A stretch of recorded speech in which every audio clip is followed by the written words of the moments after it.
আসসালামু আলাইকুম everyone, moons daily ব্লগে আপনাদের সবাইকে স্বাগতম। আজকে আমি ব্রয়লার মুরগি রান্না করে দেখাবো কিভাবে দেশি মুরগির মতো স্বাদ পাওয়া যায়। যারা ব্রয়লার মুরগি খেতে পারেন না তাদের জন্য এই ভিডিওটি। এখানে আমি মশলাগুলো আগে থেকে মেরিনেট করে রেখেছি। হলুদের গুঁড়া, ধনিয়া গুঁড়া, জিরা গুঁড়া, গরম মশলা গুঁড়া, মুরগির মাংসের গুঁড়া, এমনকি লবণ, এগুলো সব পরিমাণ মতো দিয়ে নিয়েছি। একটা হাঁড়ি নিলাম, হাঁড়িতে কিছু তেল দিয়ে দিব। এখন হাঁড়িটা গরম হওয়ার পর তেল দিয়ে দিলাম।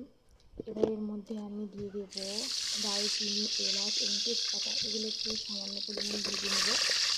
এগুলো ভাজা হয়ে গেলে এরপর এর মধ্যে দিয়ে দেবো আগে থেকে পেঁয়াজ কুচি এবং কিছু কাঁচামরিচ।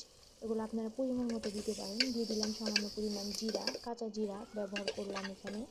আমি সাধারণত মুরগির মাংস, গরুর মাংস, এমনকি মাছে আমি কাঁচা জিরাটা ব্যবহার করি শুরুতে, আলাদা স্মেল আসে। এবার আমি আগে থেকে মশলা সেটি ঢেলে দিলাম। সামান্য একটু পানি দেব। সামান্য একটু পানি দিয়ে মশলাটি ভালো মতো কষিয়ে নেব। দেখুন মশলাটি ভালো মতো কষানো হয়ে গেছে। এবার আমি এর মধ্যে আগে থেকে নেওয়া কিছু মাংসের টুকরাগুলো সেগুলো দিয়ে দিলাম। এর মধ্যে মাংসগুলোকে একে একে করে সবগুলো দিয়ে দিলাম। দিয়ে দেওয়া হয়ে গেলে আমি এগুলোকে ঢাকনা দিয়ে ভালো করে ঢেকে সুন্দরভাবে কষাতে দেবো।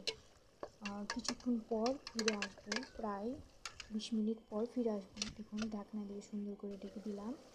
এবার চুলার আঁচটা একদম হাই রাখলাম। কিছুক্ষণ পর ফিরে আসলাম, একটু নেড়ে চেড়ে দিলাম, আবার ঢেকে দিলাম।